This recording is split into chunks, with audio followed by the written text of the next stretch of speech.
Pertumbuhan ekonomi yang mencapai 5,61%, demikian dinyatakan langsung oleh Badan Pusat Statistik. Dan dengan pertumbuhan 5,61% year on year di kuartal pertama 2026, ditopang oleh permintaan domestik, konsumsi rumah tangga dan juga momen Idul Fitri. Meskipun laporan BPS menunjukkan angka 5,61, namun proyeksi Bank Indonesia untuk seluruh tahun 2026 masih berada di kisaran 4,9 hingga 5,7%. Dan ada target-target pemerintah yang juga harus dikejar, termasuk mendorong pertumbuhan tetap di atas 5,5%. Dari data ini kami juga ingin berbincang lebih lanjut. Ada Kepala Badan Pusat Statistik, Ibu Amalia Adininggar Widyasanti.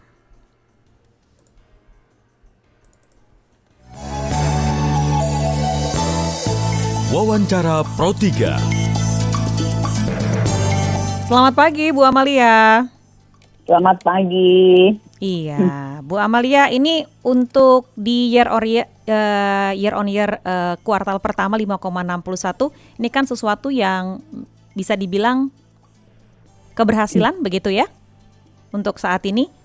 Nah, apa Betul. yang mungkin bisa menjadi faktor-faktor pendorong ya, selain kemarin kita baru saja selesai momen Ramadan, Idul Fitri, ini permintaan domestiknya tinggi, konsumsi rumah tangganya, apalagi mungkin hal-hal yang juga mempengaruhi sehingga mendapatkan angka 5,61%. Salah satunya itu adalah investasi ya. Investasinya kan kalau kita lihat tumbuhnya 5,96% di awal tahun, itu juga sesuatu yang relatif tinggi. Kemudian yang kedua juga kita melihat konsumsi pemerintah yang biasanya seret di awal tahun, kita melihat bahwa realisasi APBN itu secara total yang tumbuh di atas 30%, sehingga terekam di dalam konsumsi pemerintah di dalam PDB sisi pengeluaran, tumbuhnya jadi 21,81%. Ini sesuatu yang luar biasa karena ini adalah di mana komitmen pemerintah untuk mendorong stimulus fiskal sejak awal tahun ini terjadi di tahun ini. Oke.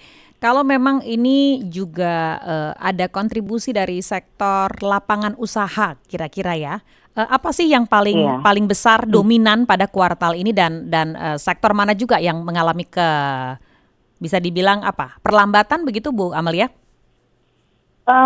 Kalau kita melihat dari lapangan usaha, ini kan lapangan usaha itu kalau istilah awamnya adalah pertumbuhan dari sektor-sektor ekonomi ya.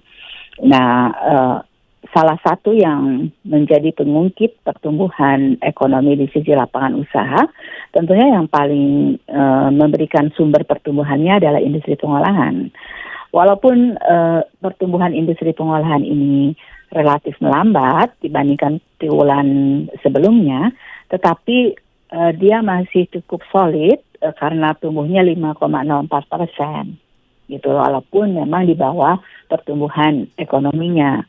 Kan pertumbuhan ekonominya 5,61 ya. Nah, pertumbuhan industri pengolahan itu 5,04. Masih solid tetapi pertumbuhannya di bawah pertumbuhan ekonomi. Namun demikian ada sektor-sektor yang tumbuhnya sangat tinggi, itu antara lain akomodasi dan makanan minuman, itu 13,14%. Nah, 13,41.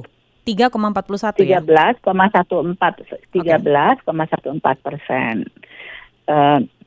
Itu, tapi memang secara kontribusi terhadap PDB-nya kan masih kecil ya, 2,79%.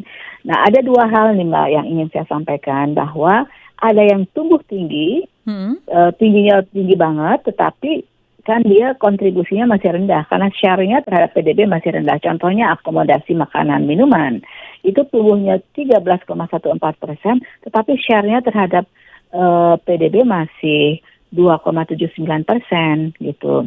Nah, yang mengungkit atau kalau kita mengungkit kan dia yang memberikan sumber terhadap pertumbuhan 5,61 itu ada 4 sektor besar, yaitu industri pengolahan, perdagangan, pertanian, dan konstruksi, Mbak. itu yang menjadi sumber pertumbuhan. Tapi kalau yang ditanya tumbuh tinggi, belum tentu sektor itu, gitu. Yang tumbuh tinggi itu ada transportasi pergudangan 8%, akomodasi makanan minuman 13,14%, jasa lainnya ada yang 9,9%, gitu Mbak. Jadi kalau ditanya sumber pertumbuhan terbesar adalah industri pengolahan, perdagangan, pertanian, konstruksi. Oke, ini secara garis besar yang tumbuhnya, ya. Tapi kalau yang ditanya tumbuhnya paling tinggi, akomodasi makanan dan minuman, gitu. Oke, kalau dilihat juga dari kita baru selesai kemarin dampak musiman dari Ramadan, kemudian Idul Fitri. Nah, sejauh mana sih Bu Amalia pergeseran tanggal hari besar keagamaan bisa mempengaruhi lonjakan dari angka pertumbuhan kali ini dibandingkan tahun sebelumnya? Ya, sangat mempengaruhi, Mbak. Karena kan waktu tahun lalu itu Lebaran atau terutama libur Lebaran itu jatuhnya kan di triwulan 2. Karena tahun lalu kita Lebaran Idul Fitri hari pertamanya jatuh di 31 Maret, sehingga mobilitas masyarakat selama liburan panjang itu ada di triwulan kedua karena jatuhnya di bulan April. Nah, untuk yang tahun ini baik Ramadan, Lebaran hari pertama kedua plus libur panjang dari Lebaran itu jatuhnya di triwulan 1 semuanya.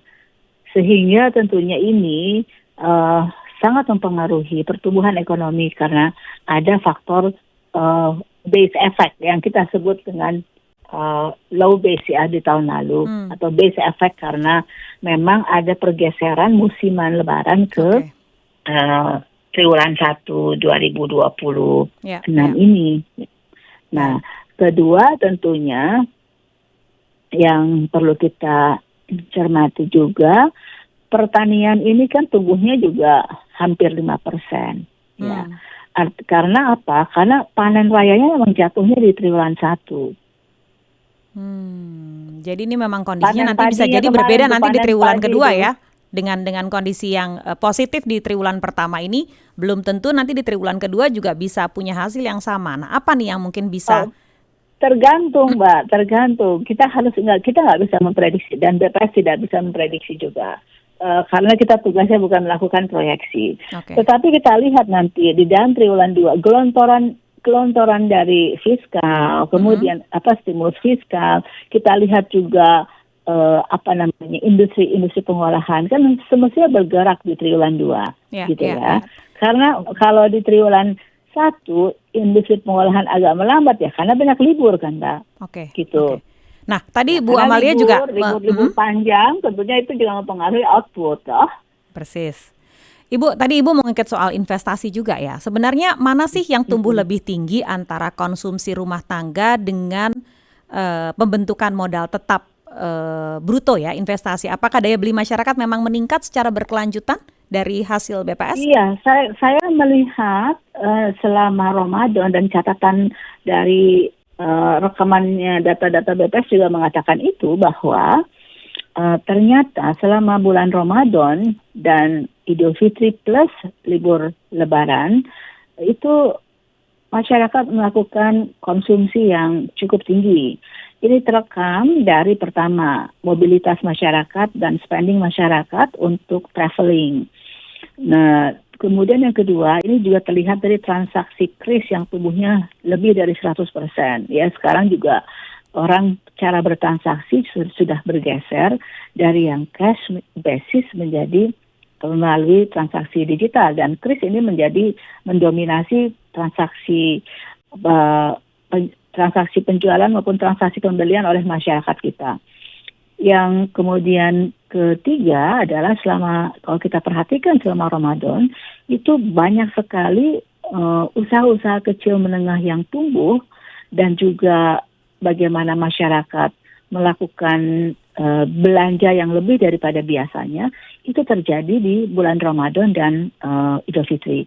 Lihat saja selama Ramadan pengusaha-pengusaha takjil, kemudian kue-kue kering, terus kemudian untuk hampers Lebaran Oke. itu menggeliat selama Ramadan dan Idul Fitri, Mbak. Jadi Baik. ini juga terekam di dalam data yang dikumpulkan oleh BPS. Hmm.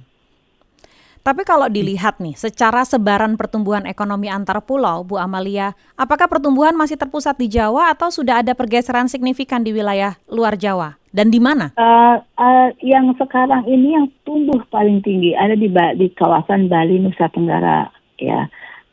Jawa itu di atas masih tumbuhnya memang di atas pertumbuhan ekonomi nasional, tetapi yang paling tinggi untuk triwulan 1 adalah di kawasan Bali dan Nusa Tenggara. Salah satunya ditopang oleh Nusa Tenggara Barat yang memang produksi tambang dan olahan tambangnya lagi meningkat sangat tinggi. Jadi di situ ada industri tambang dan olahannya yang memang lagi produksinya lagi cukup signifikan. Yang kedua tentunya pasti pendorong dari kawasan Bali Nusa adalah Bali karena wisatawan Masih pariwisata yang ya, datang ke sektor yang Bali. dihitung. Iya, selama masa liburan kemarin itu juga menjadi salah satu pengungkit dari Berapa persen sih ekonomi kalau Bali. boleh tahu Bu Amalia yang bisa menjadi sumbangsi dari sektor pariwisata ini? Kalau Bali itu besar sumbangsinya terhadap ekonomi Bali. Bali itu mayoritas didominasi oleh sektor pariwisata. Persis. Oke. Mm-mm. Dan artinya dengan ada pergeseran signifikan di tadi ya beberapa wilayah di wilayah-wilayah yang memiliki pertambangan, Kalimantan, Sulawesi begitu. Untuk wilayah timur Indonesia, adakah juga yang sudah cukup signifikan pertumbuhan ekonominya? Seperti biasa ya, provinsi yang memang berbasis pada industri pengolahan, dalam hal ini adalah hilirisasi, itu tumbuhnya masih sangat tinggi. Seperti Maluku Utara, kemudian di Sulawesi Tengah gitu. Artinya kalau kita mau mendorong dan mendongkrak pertumbuhan ekonomi di kawasan timur, itu yang paling efektif dan paling cepat adalah dengan mendorong hilirisasi industri. Oke, itu yang juga menjadi salah satu faktor penentu ya. Bu Amalia, sampai dengan saat ini apa sih kendala yang cukup besar juga yang dilihat oleh BPS dalam faktor pertumbuhan ini? Setiap kendala apa? Misalnya ketika angka pertumbuhan ekonomi ini ternyata mampu tidak sih menyerap tenaga kerja baru, elastisitas pertumbuhan terhadap lapangan kerjanya seperti apa? Jadi gini, kemarin saya mengeluarkan juga statistik ketenaga kerjaan, tidak hanya angka pertumbuhan ekonomi. Boleh disampaikan. Kemarin juga kami merilis ataupun menyampaikan hasil dari survei Angkatan Kerja Nasional Triwulan 1. Nah, dari hasil survei Angkatan Kerja di Triwulan 1 itu, kita melihat bahwa sebenarnya ada serapan angkatan kerja yang bekerja. Jadi penyerapan terhadap tenaga kerja baru itu ada. Nah, karena apa? Saya juga ingin menyampaikan bahwa kita kalau melihat pasar tenaga kerja itu jangan dilihat hanya dari aspek PHK-nya saja. Karena ternyata dari catatan kita, memang betul ada yang PHK, sekitar 119.000 orang. Nah, tetapi ternyata dari yang PHK itu ada yang sudah kembali bekerja 113.000 orang. Nah, ini yang tidak pernah dilihat oleh masyarakat. Ya, kalau yang dilihat, jadi kita kalau melihat statistik itu atau melihat suatu fenomena dari ekonomi di dalam negara kita, mohon dilihat secara komprehensif. Seperti kita melihat pasar tenaga kerja, ada apa sebenarnya yang terjadi dalam pasar tenaga kerja kita? Ada yang PHK, betul ada yang PHK. Tetapi harus dilihat lagi siapa yang sudah kembali bekerja dan siapa yang belum kembali bekerja. Nah, ini kami ada catatannya, Mbak. Dan sebagai informasi bahwa secara keseluruhan ini kan memang yang namanya pengangguran di Indonesia itu kalau ditanya masih ada, masih berapa? 7,24 juta orang. Tetapi jumlah yang menganggur ini turun gitu.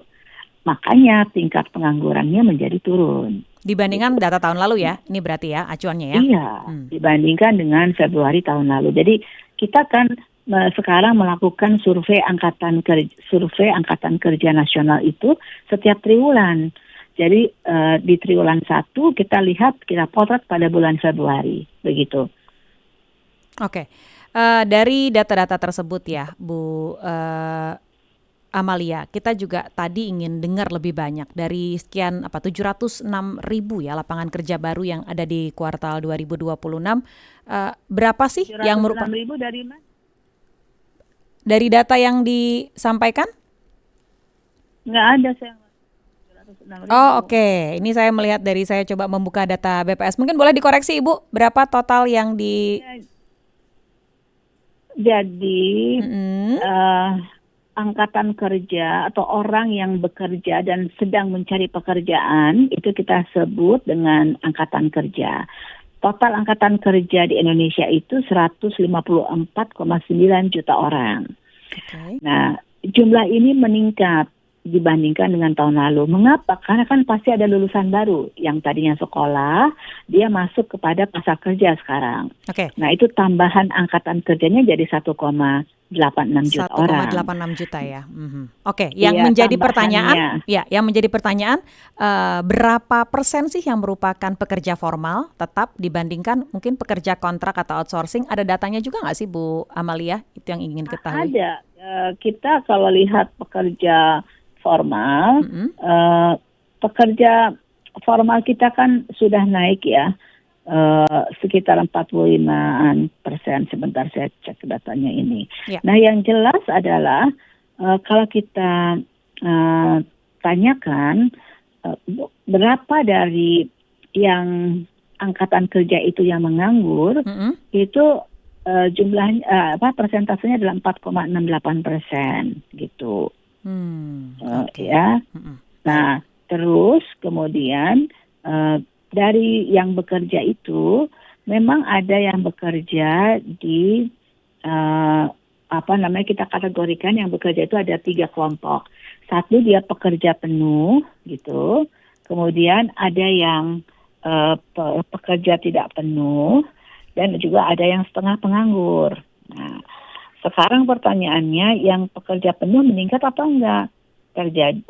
Ternyata ada peningkatan dari pekerja penuh itu. Nah ini yang mau saya sampaikan bahwa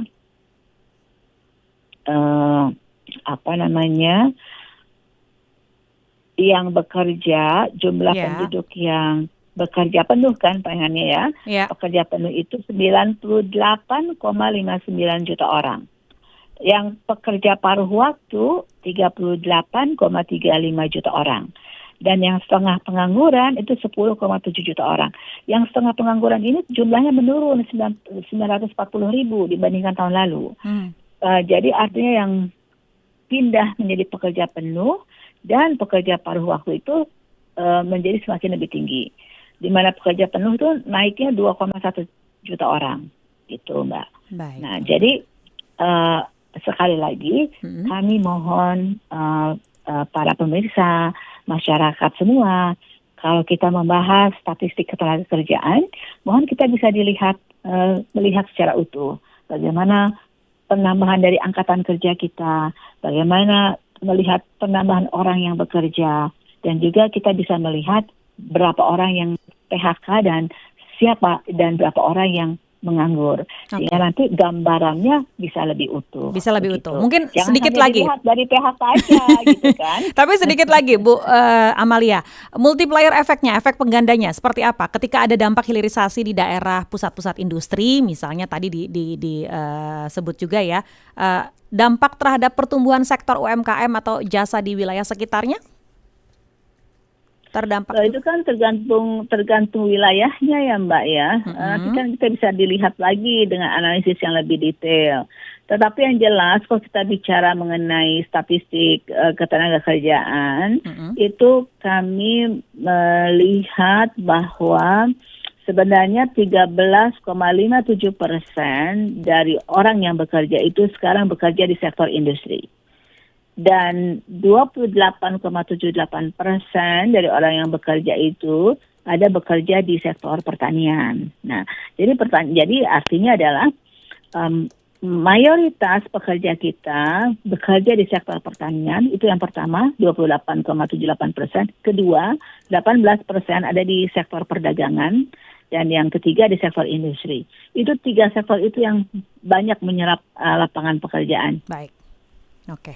Baik, kalau begitu. Pesan yang mau disampaikan seluruh pendengar, silahkan Bu Amalia menutup perbincangan kita. Ya, mari kita melihat statistik secara bijak dan tentunya jangan terpengaruh oleh omongan-omongan yang ada di medsos tanpa data dan fakta. Tentunya statistik yang kami rilis selalu kami tayangkan di website dan bisa diunduh oleh siapapun, termasuk bahan tayang dan berita resmi statistik.